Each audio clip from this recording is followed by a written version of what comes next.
irmãos, há algum tempo eu comecei a pensar sobre uma série de 4 mensagens sobre para que existimos, o que nos dá o sentido para vivermos. Eu não sei, me parece que tem um filme ou algum livro, alguma coisa com esse nome aí, Um Sentido para Viver, alguma coisa assim. Mas isso que veio à minha mente diante de muitas conversas com pessoas que passam por crises existenciais fortíssimas na vida, e a pergunta é, diante de tanto sofrimento, por que eu existo? Por que continuar a vida, né? Então, durante a semana, no início da semana, eu recebi a ligação de uma pessoa grandemente angustiada, tem passado por várias situações estressantes na vida, perdeu o emprego, nesse período do desemprego descobriu que está com câncer, foi abandonado pelo esposo com 2 filhos. Então, a pergunta dela é: por que carregar um peso tão grande? Como é que eu encontro a alegria de levantar de manhã? Como é que eu encontro um sentido para a vida? Então, eu conversei com ela longamente pelo telefone e falei para ela algumas coisas, claro, com outras palavras daquilo que estarei, pois eu estava já preparando a preparação em curso destes sermões. E realmente é angustiante se você não tem um fundamento. E aí eu quero considerar vocês, há algum tempo atrás eu preguei aqui uma série de mensagens sobre o prazer cristão. E eu falei algumas coisas que hoje estarei falando, apesar do foco de hoje ser diferente. Mas existe quando nós pensamos na felicidade, né? Eu estou fazendo algumas pastorais nas bem-aventuranças e tenho falado sobre isso. A ideia de felicidade é uma ideia que está enraizada em nós. Ninguém sai de casa e diz assim: hoje eu quero ser o mais infeliz possível, para mim voltar para casa sorrindo.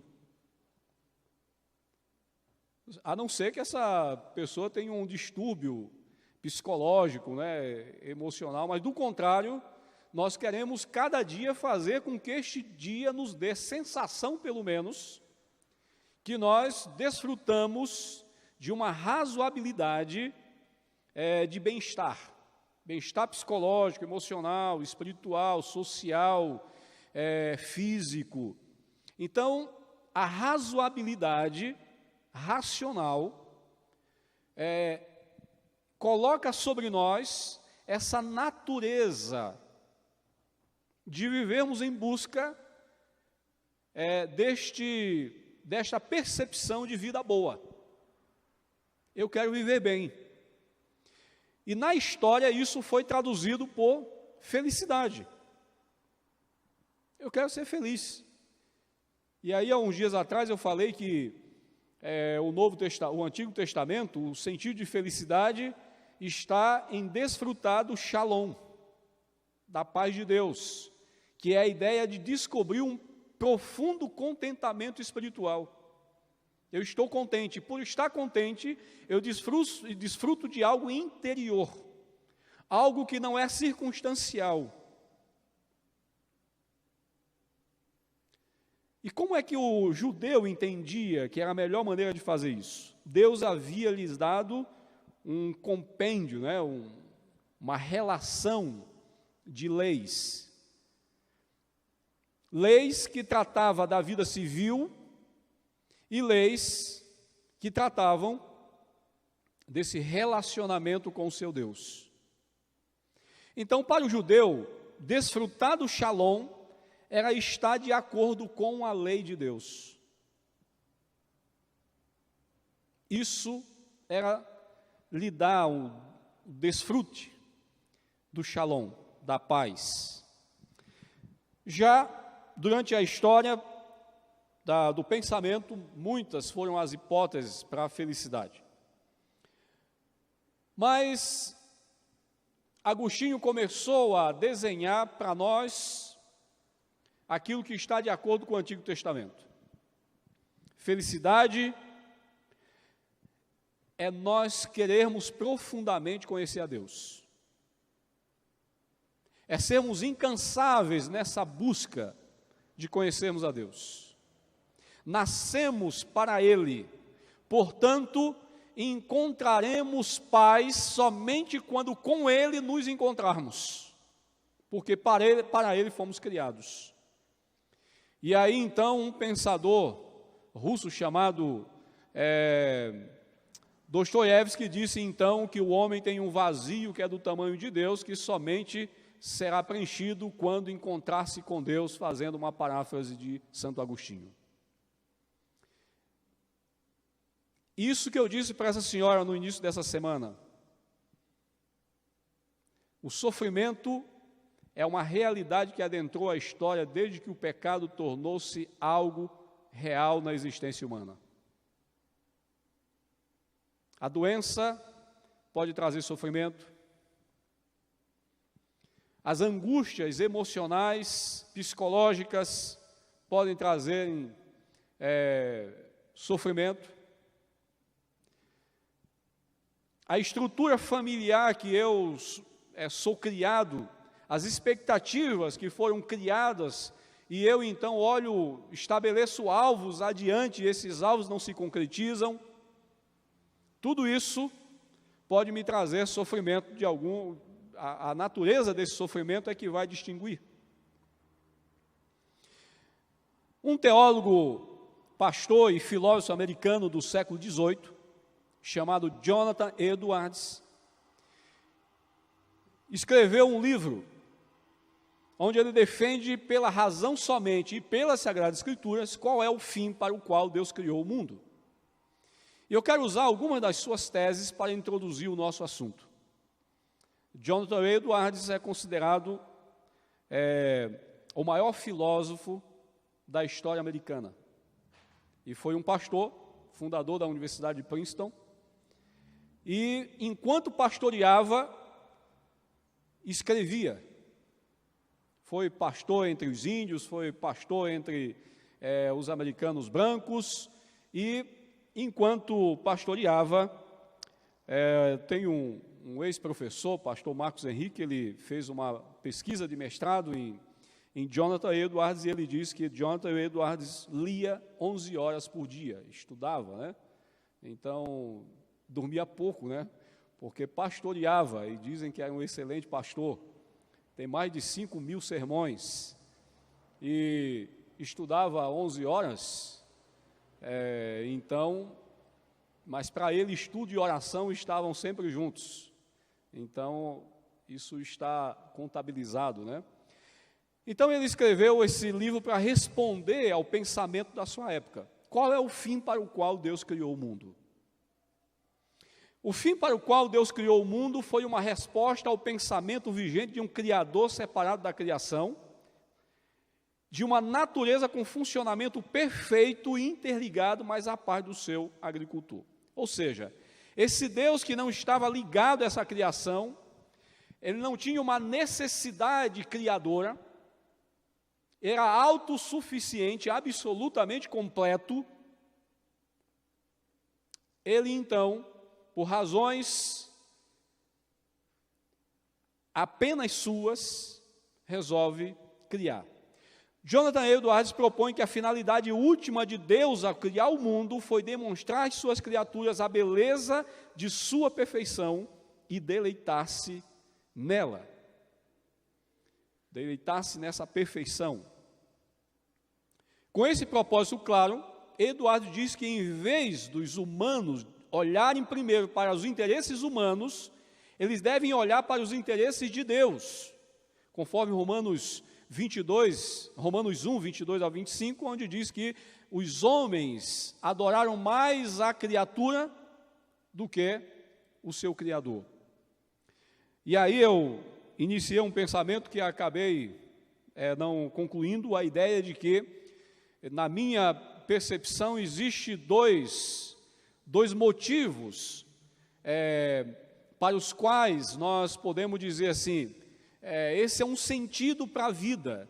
Eu acho que existe um sentido primário, e esse sentido primário, ele é ulterior a mim, ele está fora de mim, não é algo que vem de fora para me dar sentido, ele é divino. Esse sentido é viver para Deus, Deus me criou para Ele. É igual se você cria um pendrive, alguém criou este pendrive, e ele criou com um propósito, e este pendrive somente é útil se ele atender aos propósitos para os quais foi criado. Assim somos nós, esse é o sentido primário da nossa existência, atender o propósito para o qual fomos criados, glorificarmos a Deus, expandirmos, refletirmos a felicidade, a beleza, a bondade, o poder, a alegria do Deus Criador.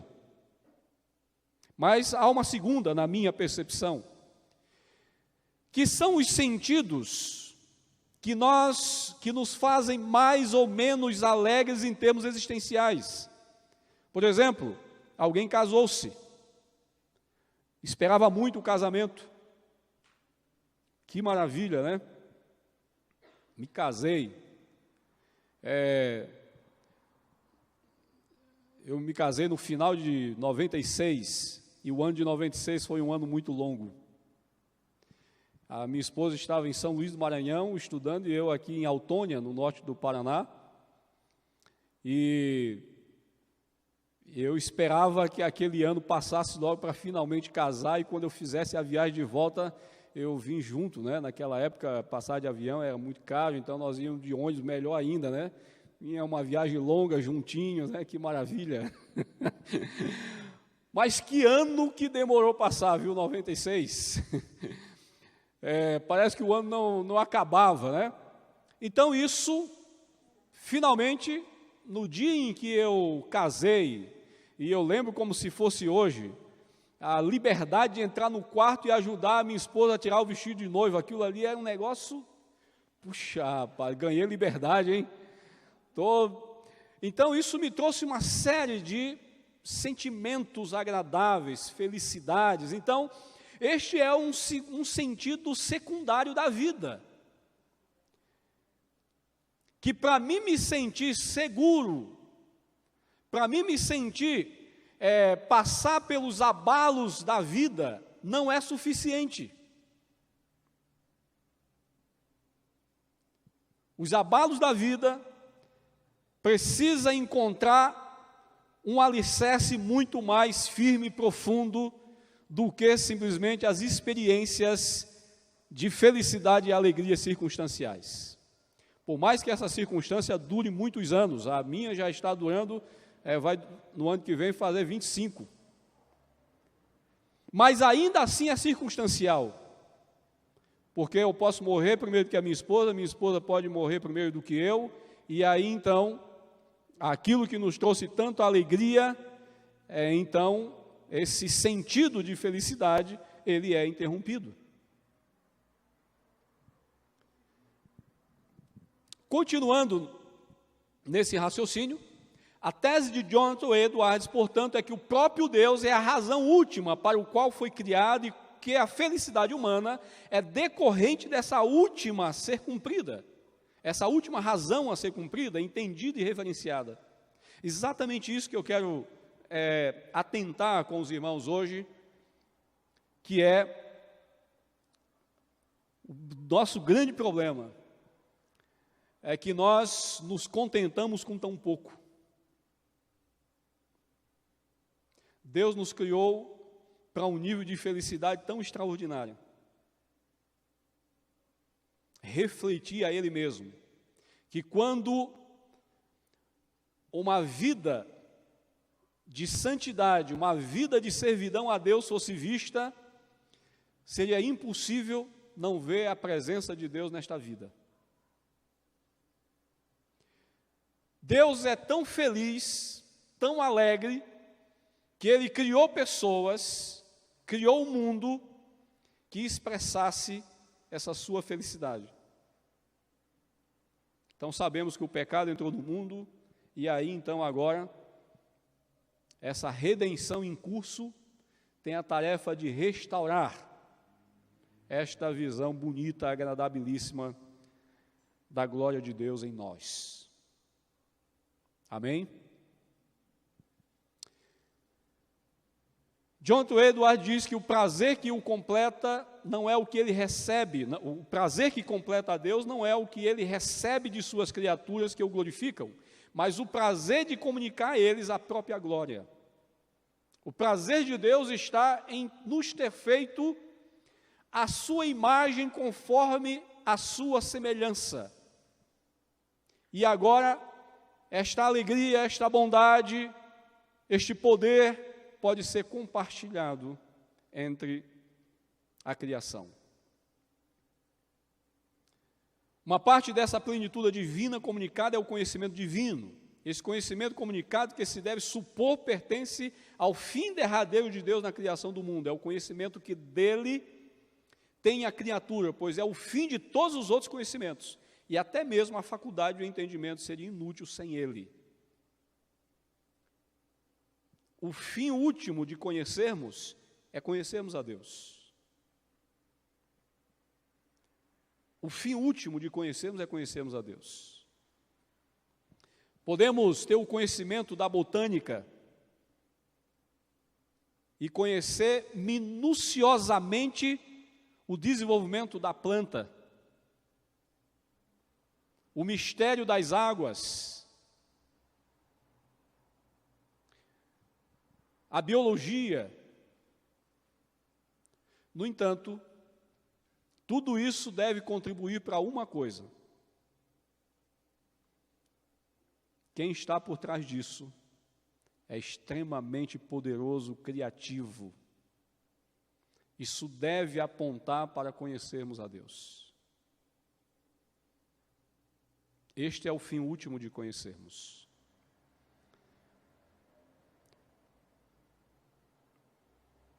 O Jonathan Edwards dá uma metáfora para expor a ideia de que o ser humano deve refletir a beleza gloriosa do seu Criador quando ele diz: segurada contra os raios do sol, a joia é uma participação ou derivação do brilho do sol, embora em grau imensamente menor.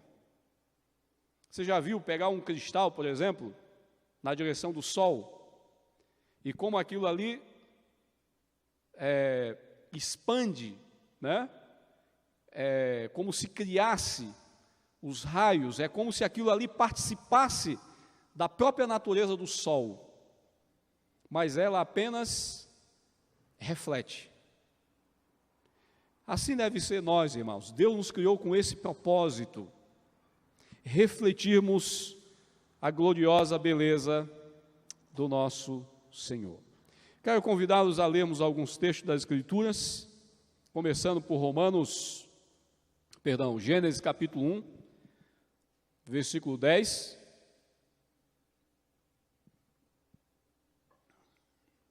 Um conjunto de afirmações semelhantes que o escritor de Gênesis nos faz a respeito do Deus criador, do Deus em criação, o Deus no ato de criar, né?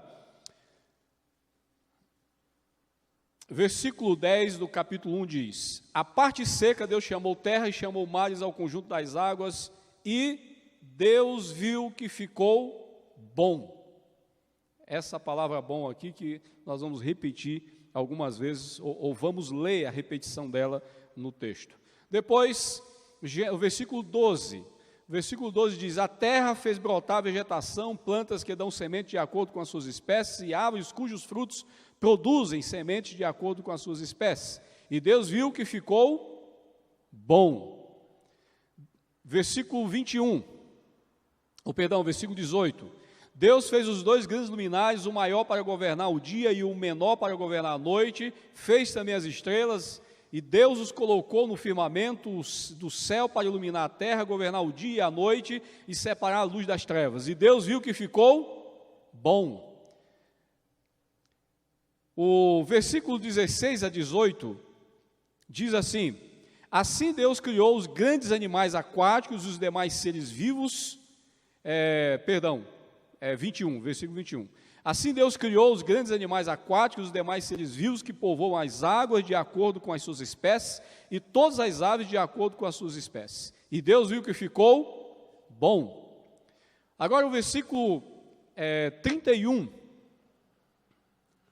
Versículo 31 diz: Deus fez os animais selvagens de acordo com as suas espécies, e rebanhos domésticos de acordo com as suas espécies, e os demais seres vivos da terra de acordo com as suas espécies. E Deus viu que ficou bom. É o versículo 25, perdão. Deus viu tudo o que havia feito, e tudo havia ficado muito bom. Passaram-se a tarde e a manhã, esse foi o sexto dia, é o que nos diz o versículo 31. E agora, por último, o versículo 26, Gênesis, capítulo 1, versículo 26, nos diz assim, 25 e 26. E Deus viu tudo o que havia feito. Cadê está aqui. Então disse Deus: façamos o homem à nossa imagem, conforme a nossa semelhança. Domine ele sobre os peixes do mar, sobre as aves do céu, sobre os animais grandes de toda a terra e sobre todos os pequenos animais que se movem rente ao chão. Criou Deus o homem à sua imagem, a imagem de Deus o criou, homem e mulher. Versículo 26 e 27. Romanos capítulo 11, versículo 32 a 36 diz assim: pois Deus colocou todos sobre a desobediência para exercer misericórdia para com todos.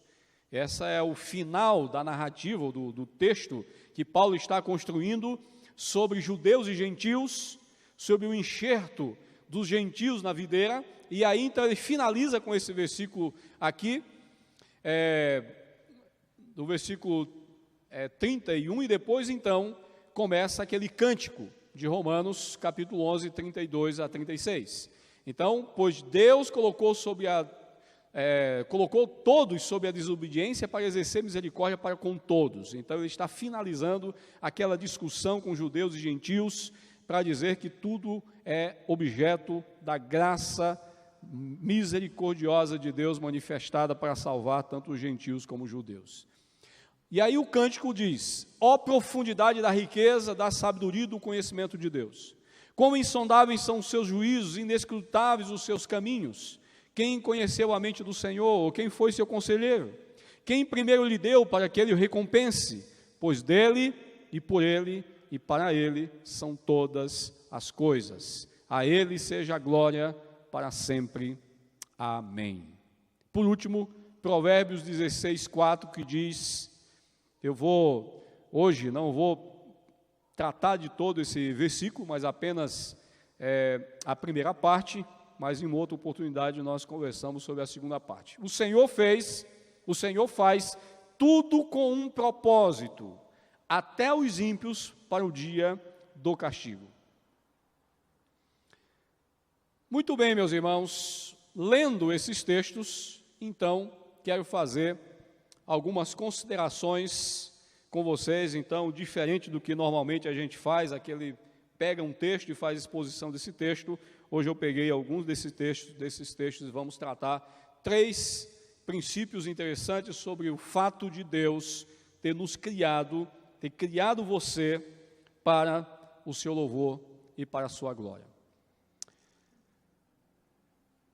Primeira coisa que eu gostaria de destacar sobre o fato de Deus ter nos criado para a sua glória, é que Deus agradou-se do que fora criado, Deus agradou-se de ter criado você. Quando nós pensamos em lançar esse fundamento sobre o sentido para vivermos, então eu vou falar sobre, durante esses 4 encontros, 4 sermões, vou falar sobre que um outro sentido para viver é saber que o sofrimento não anula o fato de estarmos sendo cuidados por Deus.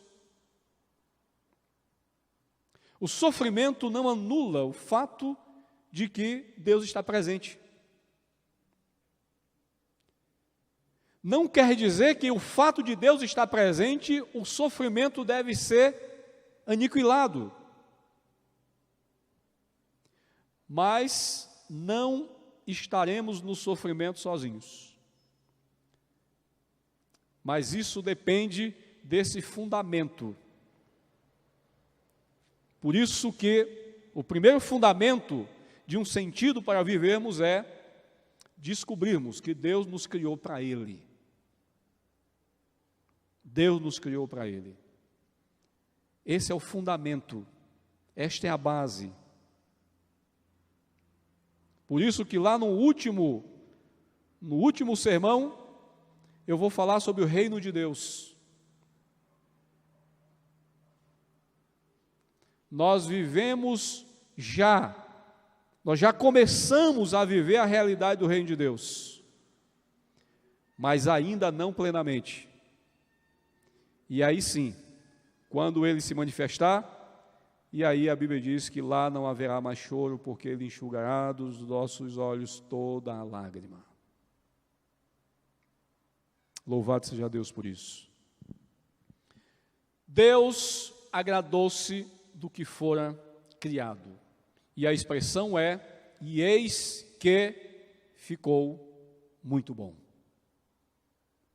Que coisa boa, né?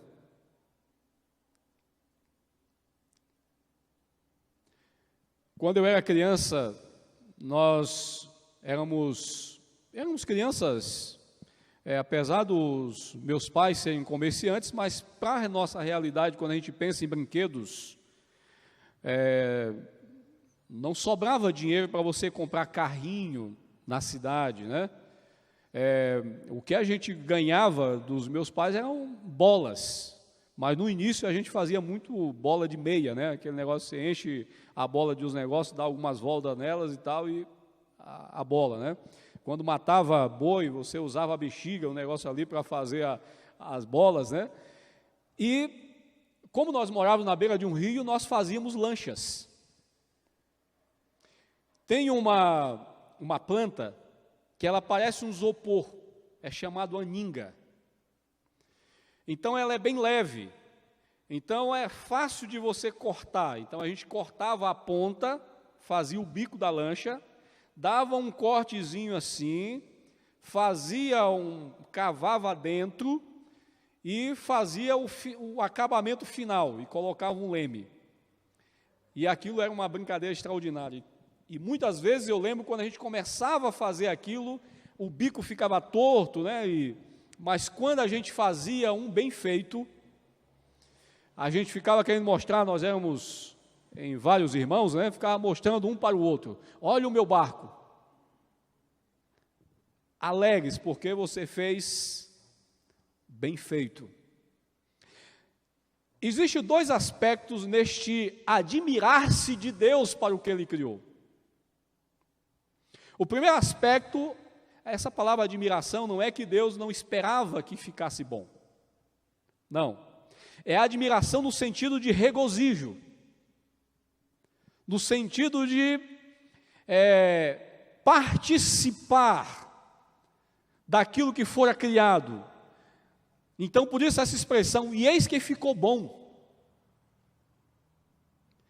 E este ficou bom aqui tem um aspecto, o primeiro aspecto que eu quero destacar aqui é o aspecto para essa autoadmiração. Quando nós fazíamos o nosso barco, na verdade, o barco era um detalhe da nossa alegria. A alegria porque nós fizemos bem. E se nós fizemos bem, teria utilidade para brincarmos. Teria utilidade para brincarmos. Autoadmiração. Deus está admirado, volto a dizer, não é surpresa. A palavra admiração aqui não é o sentido de surpresa. Está envolvido aqui a questão de regozijar-se consigo mesmo. Este é o primeiro aspecto. O segundo aspecto é a admiração pelo que fora criado no sentido estético e moral.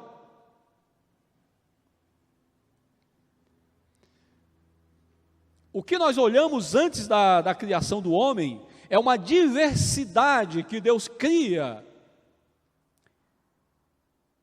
e dá a possibilidade disso desenvolver-se.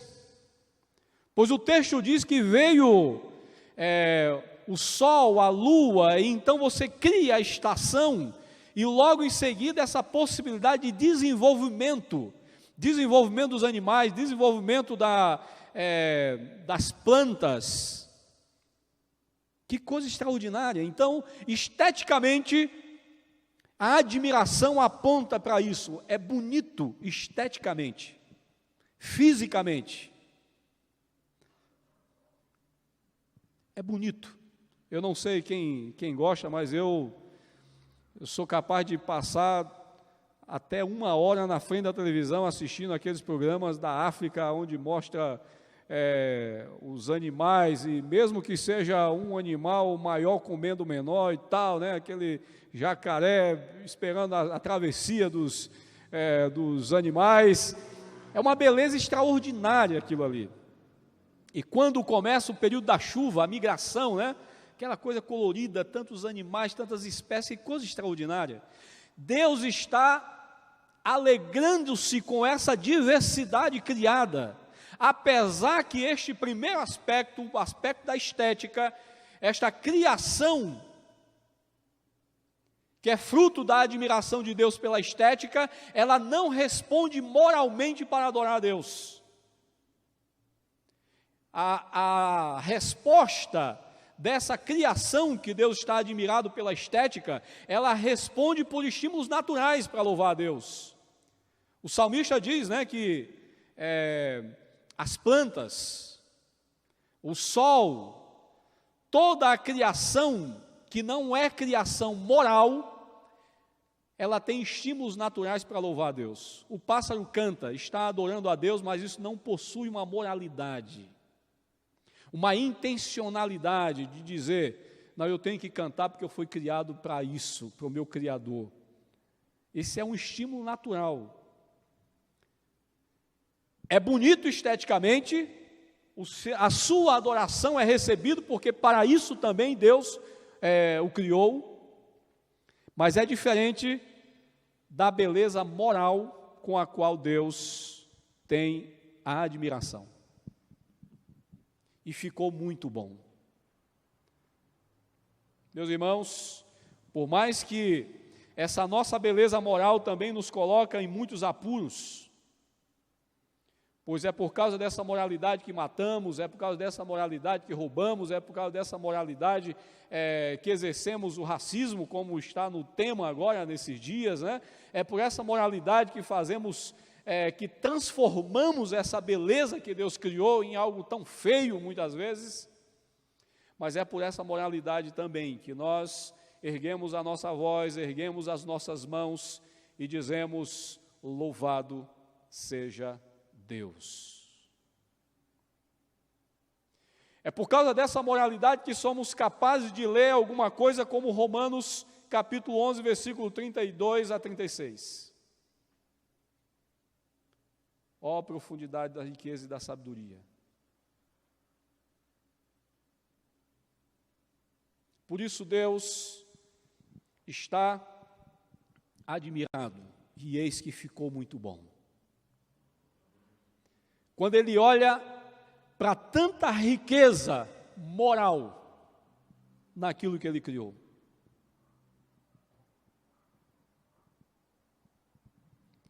Faz sentido? Deus agradou-se do que fora criado. E esse seu agradar aponta para uma autoadmiração, para a sua própria perfeição, para a sua própria felicidade, para a sua própria autossuficiência, mas segundo, aponta para uma beleza estética e uma beleza moral, conforme nós encontramos em Gênesis capítulo 1, versículo 26 e 31.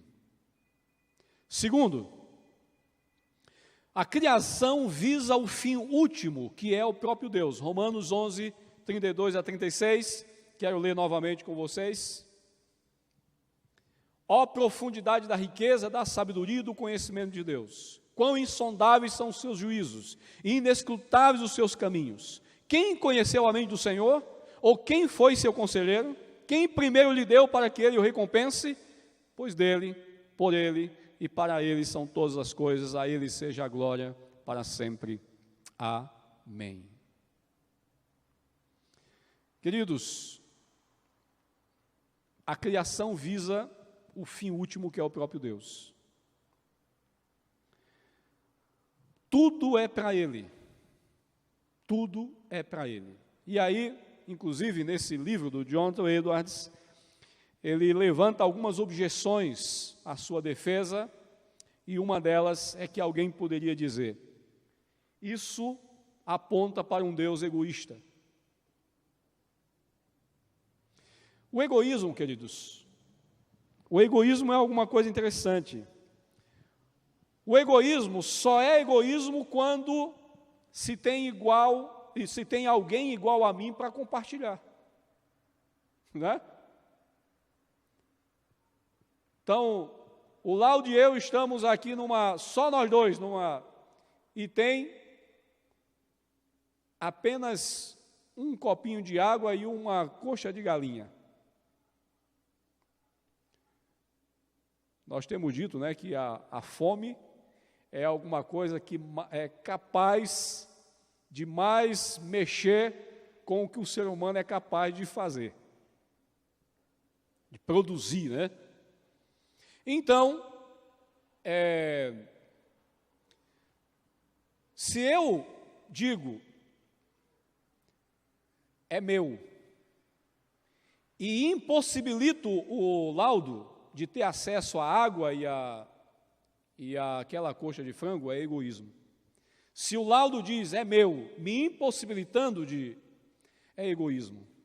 Agora, se o Laudo está sozinho, o que ele resolver fazer com aquilo, comer tudo de uma vez, dividir em duas vezes, só existe ele que pode compartilhar daquilo ali. Por isso Deus não é egoísta. Não existe ninguém que possa compartilhar com ele do prazer, da alegria de criar alguma coisa para si. Não existe semelhante ou semelhantes. Por isso o cântico de Romanos em alta voz brada: ó profundidade da riqueza, da sabedoria, do conhecimento de Deus, quão insondáveis são os seus juízos e inescrutáveis os seus caminhos. Quem conheceu a mente do Senhor? Quem foi seu conselheiro? Quem primeiro lhe deu para que ele o recompense? Ninguém. Pois dele, por ele e para ele são todas as coisas. Primeiro, o propósito de Deus é a sua glória, reconhecimento da sua criação moral. Tem um texto que eu acho muito bonito, esse texto de Evangelho de João, capítulo 1, versículo 14, onde João diz: e o Verbo se fez carne e habitou entre nós, e nós vimos a sua glória, glória do unigênito do Pai. E essa glória foi vista, segundo João, cheio de graça e de verdade. Cheio de graça e de verdade. Como é que se manifestou essa graça do Verbo encarnado?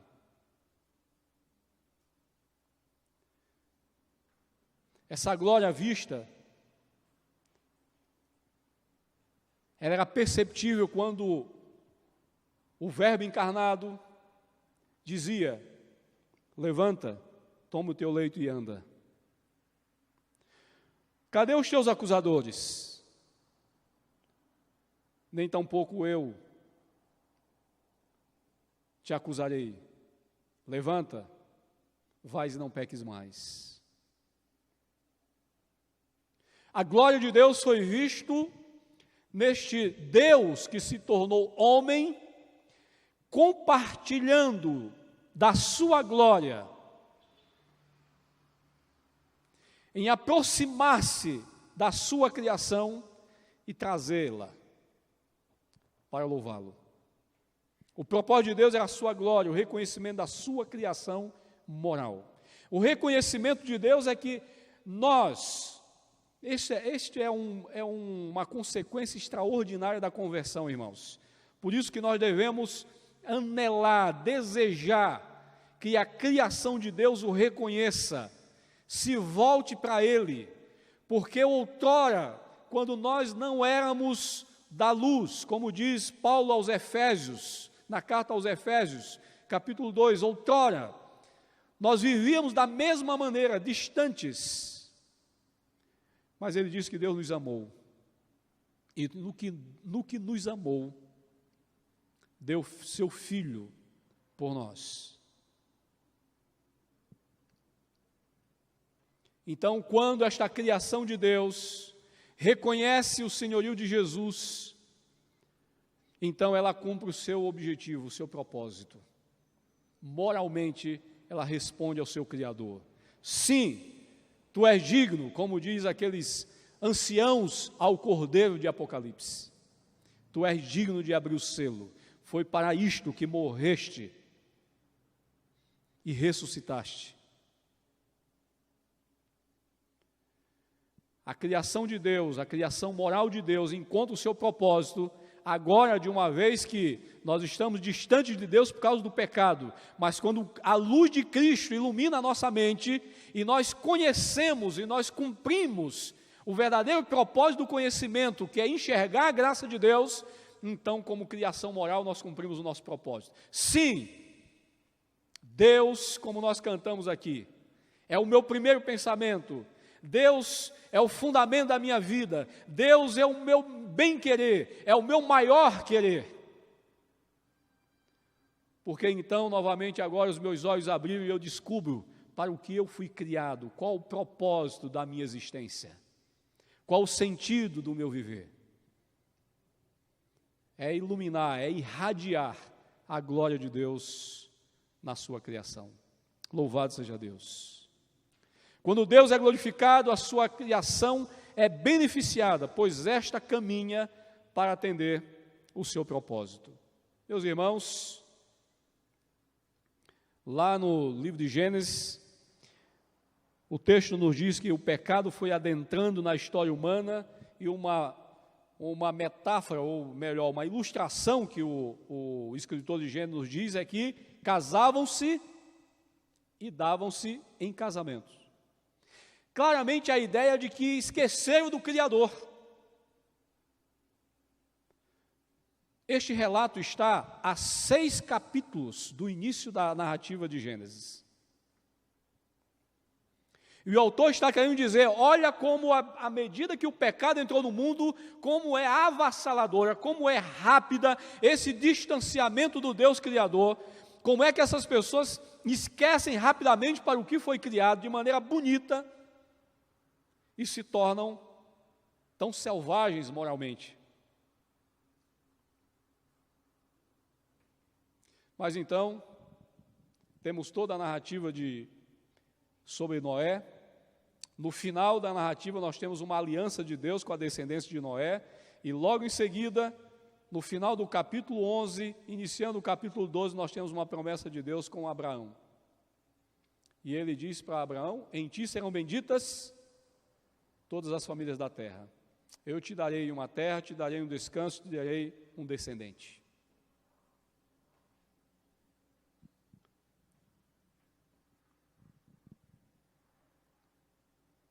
Nós descobrimos exatamente para que existimos, quando conseguimos enxergar Deus e conhecê-lo. E aí nós encontramos uma felicidade que mesmo que venha o luto, que mesmo que venha a perda do emprego, mesmo que venha a perda da renda, mesmo que venha, muitas vezes, as histórias tristes da vida, com casamentos quebrados, a perda de um filho, muitas vezes, a perda de um marido, a perda de uma esposa, a perda de um pai. Eu me entristeço. Mas a minha felicidade está inabalável porque eu vivo para aquele que me criou.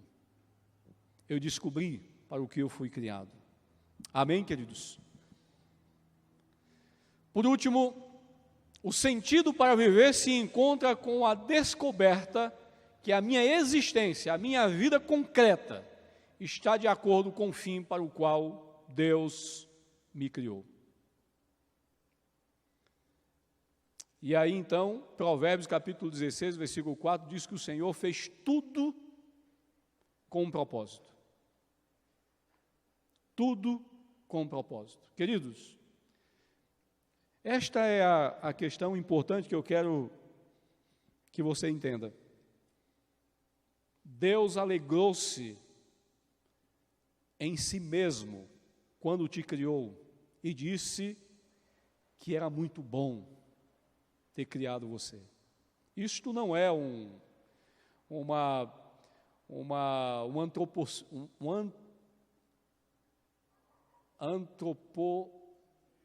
antropocentrismo, quase não sai.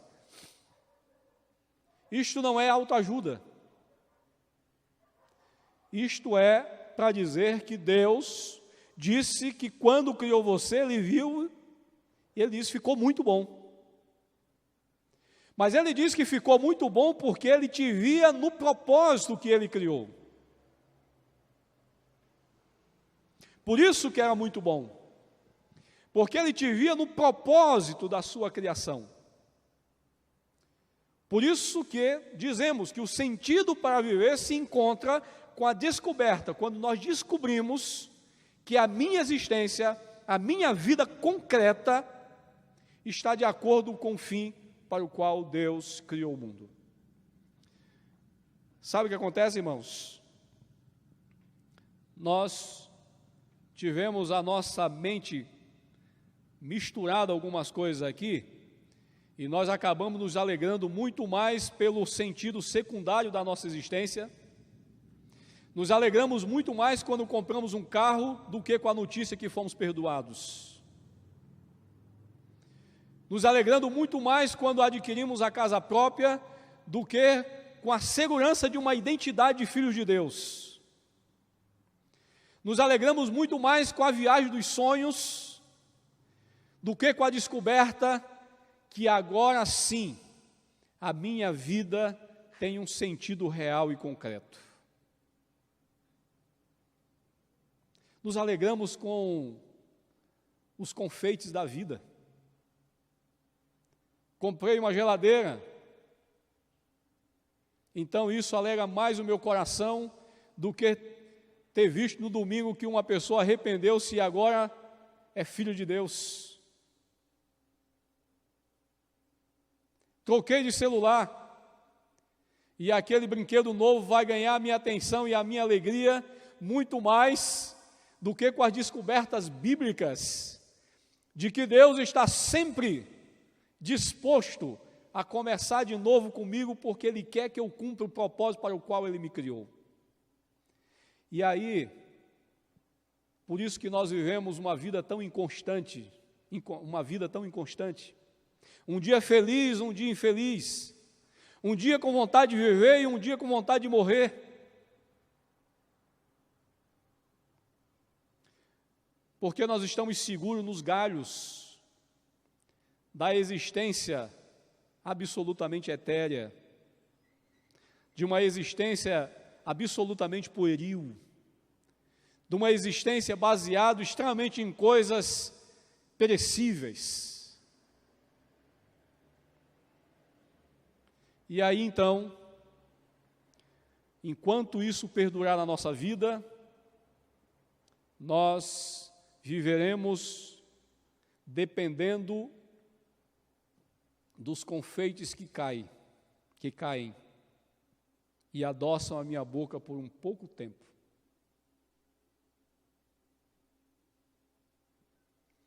Você precisa descobrir o doce permanente. A maior descoberta na vida é que existe um sentido maravilhoso, extraordinário para que eu exista. Nada maior do que isso.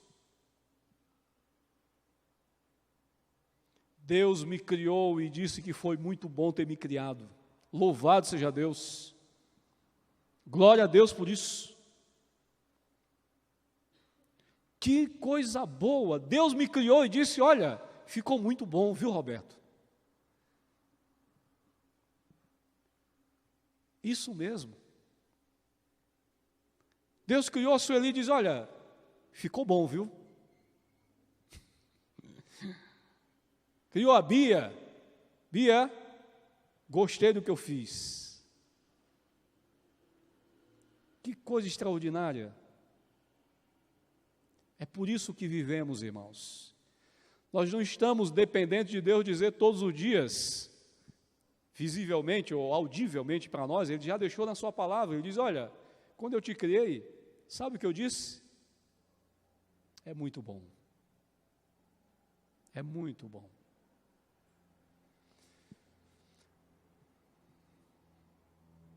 Isaías capítulo 61, versículo 3 diz, a fim de que se chamem carvalhos de justiça, plantados pelo Senhor para a sua glória.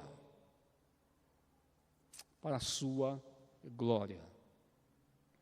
Um Deus feliz, santo, bom, sábio, poderoso, quis compartilhar aquilo que Ele já é, completo, sem precisar de nada para ser acrescentado. Ele quis compartilhar com Ele mesmo por meio de seres morais que somos nós. Por ser assim, sua felicidade adentra a vida da fraqueza da sua criação rebelde e traz sentido. Felicidade em Deus.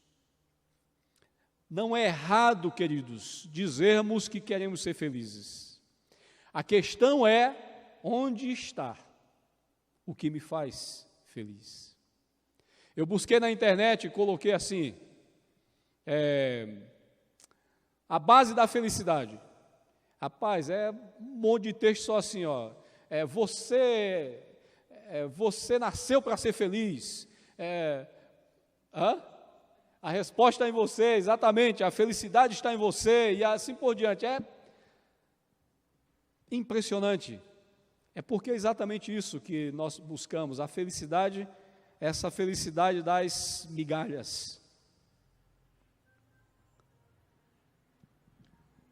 Por ser assim, volto a dizer, a sua felicidade, a felicidade de Deus, adentra a vida de fraqueza de sua criação rebelde e traz sentido. Ele entra na nossa história e traz sentido a nós.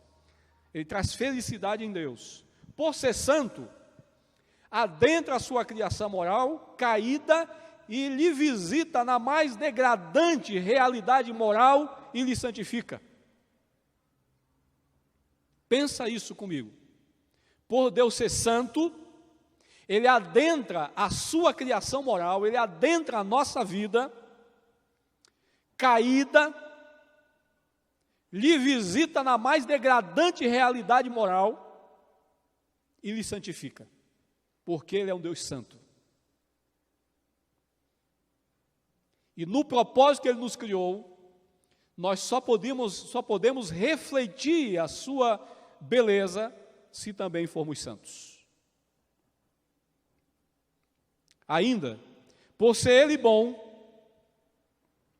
Ele adentra a sua criação em seus maiores desastres da vida e lhe concede perdão, alegria e novos recomeços.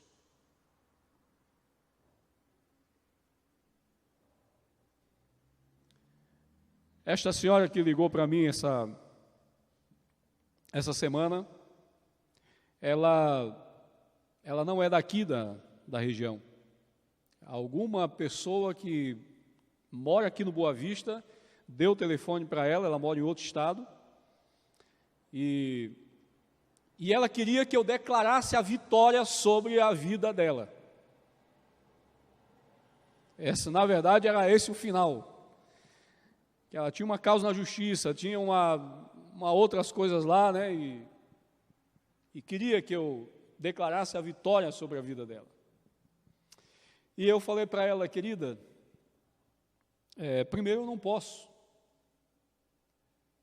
declarar que você vai ganhar essa causa, declarar que você está curada, declarar que você terá um emprego na segunda-feira. Mas eu posso dizer que Deus é bom. E esse Deus que é bom, Ele entra no mais profundo das nossas crises. E pode nos trazer alegria, mesmo em meio às maiores tribulações da vida. Declarar são palavras.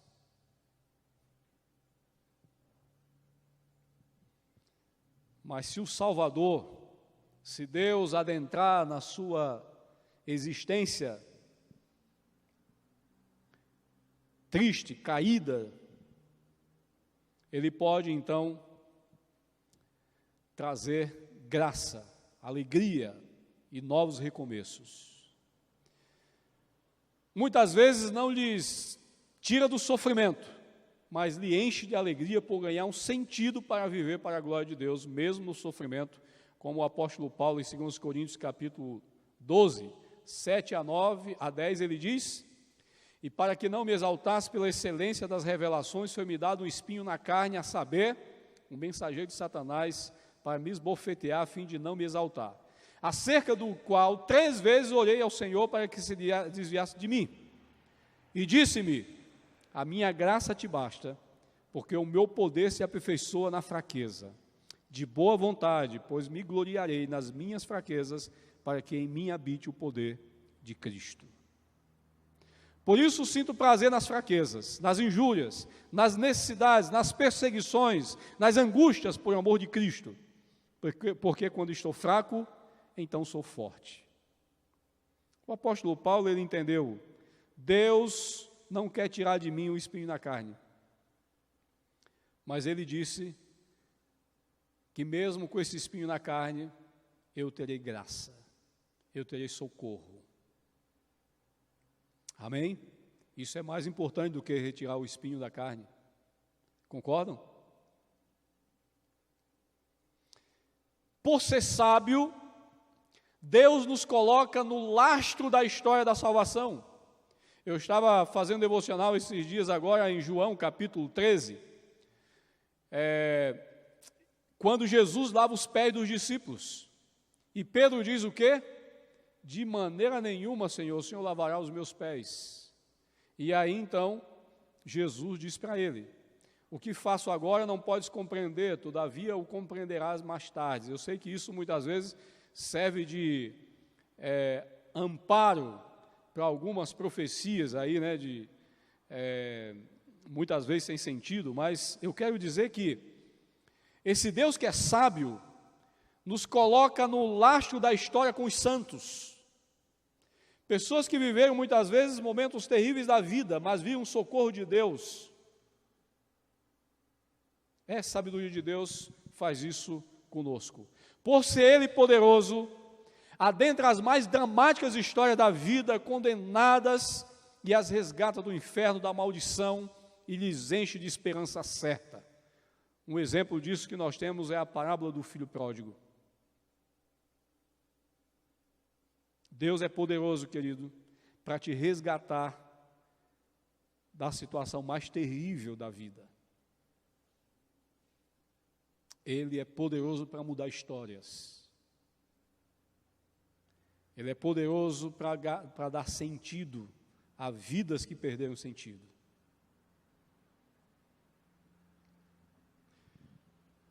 O que nós podemos concluir disso, né? Esse Deus que nos criou para Ele, o desejo dEle é que aquilo que Ele colocou dentro do nosso coração, que anseia por Ele, possa então finalmente, por obra do Espírito Santo, abrir os nossos olhos e nós vermos a vida como de fato ela deve ser. Tem uma canção do Josué Rodrigues. O nome da música é Carvalhos de Justiça. Ele diz: o Espírito do Senhor Deus está sobre mim, porque o Senhor me ungiu a pregar boas novas aos quebrantados, enviou-me a curar os quebrantados de coração, e a livrar todos os cativos, e pôr em liberdade todos os algemados, e apregoar o ano aceitável do Senhor e o dia da vingança do nosso Deus, a consolar todos os que choram, e a pôr sobre os que em Sião de luto estão, uma coroa ao invés de cinzas, óleo de alegria ao invés de pranto, veste de louvor ao invés de espírito angustiado, a fim de que se chamem carvalhos de justiça, plantados pelo Senhor, carvalho de justiça, plantados pelo Senhor, a consolar todos os que choram, e a pôr sobre os que em Sião de luto estão, uma coroa ao invés de cinzas, óleo de alegria ao invés de pranto, voz de louvor ao invés de espírito angustiado, a fim de que se chamem carvalhos de justiça. Louvado seja Deus. Esse é o Deus que está mudando histórias.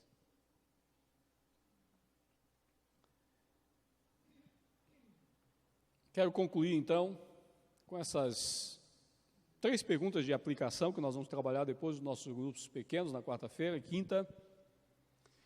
No que isso implica para a sua vida, o fato de a Escritura dizer que Deus agradou-se de ter criado você?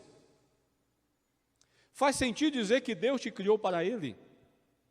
Como você tem experimentado a presença de um Criador perfeito, completo, vindo na tua direção para que você cumpra o seu propósito de exaltar seu perfume, de exalar seu perfume, refletir a sua bondade, demonstrar o seu poder, viver pela sua sabedoria, não perecer por causa de sua bondade, pois Ele de nada precisa para ser mais do que Ele é.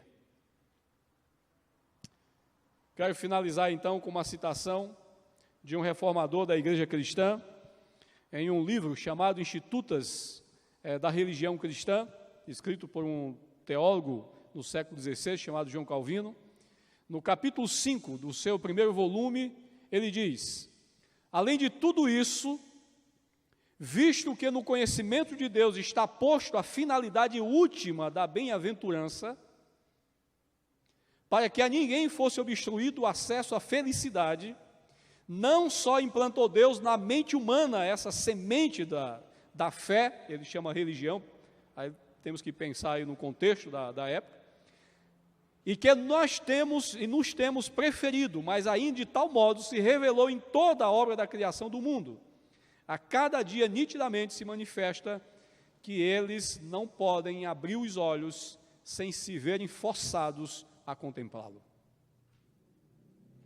Se alguém abrir os olhos para a realidade, não pode abrir os olhos sem ver Deus e o seu propósito.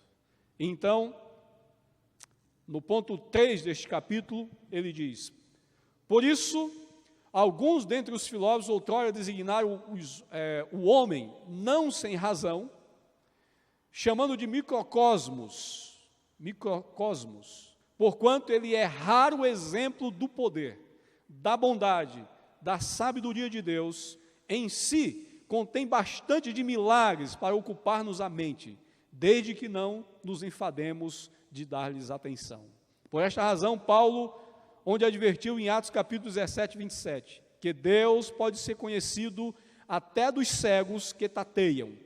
Em seguida acrescenta que ele não deve ser buscado como se estivesse longe, pois na verdade, dentro de cada um, todos sentem indubitavelmente a celeste graça da qual obtém o alento. Deus é um Deus de perto. E Ele nos criou para Ele. Como disse o citado João Calvino, é impossível que alguém abra os olhos e não se depare com o seu Criador. Que o Senhor nos ajude, meus irmãos, a viver com um propósito digno um propósito grande para o qual fomos criados: glorificar a Deus. Não nos contentemos com algo menos do que isso. E então, se isto for o fundamento da nossa vida, mesmo diante das enfermidades, mesmo diante das catástrofes da vida, nós encontraremos sobriedade para continuar olhando e continuar vivendo com uma certa serenidade. Pai, em nome de Jesus, eu quero dar graças ao Senhor, porque o Senhor é bom e a tua bondade é eterna. Obrigado porque o Senhor nos criou para ti, ó Deus, e está nos trazendo de volta para ti, de uma vez que o pecado, uma realidade abrangente, terrível, atingiu a nossa vida e nos levou para distante do Senhor no que diz respeito a aspecto moral e espiritual. Mas que bom que o Senhor, em Cristo Jesus, está nos trazendo de volta para vivermos para o propósito último para o qual fomos criados, que é a tua glória, o teu prazer. Com isso, nos ajude a descobrirmos uma alegria que não tem parâmetro, que não tem referência. Uma alegria, Senhor, como o apóstolo Paulo disse, esta alegria que é resultado de uma paz que excede todo o entendimento. Nos ajude a viver essa realidade como cristãos neste mundo caído. Em nome de Jesus. Amém. Amém, meus irmãos.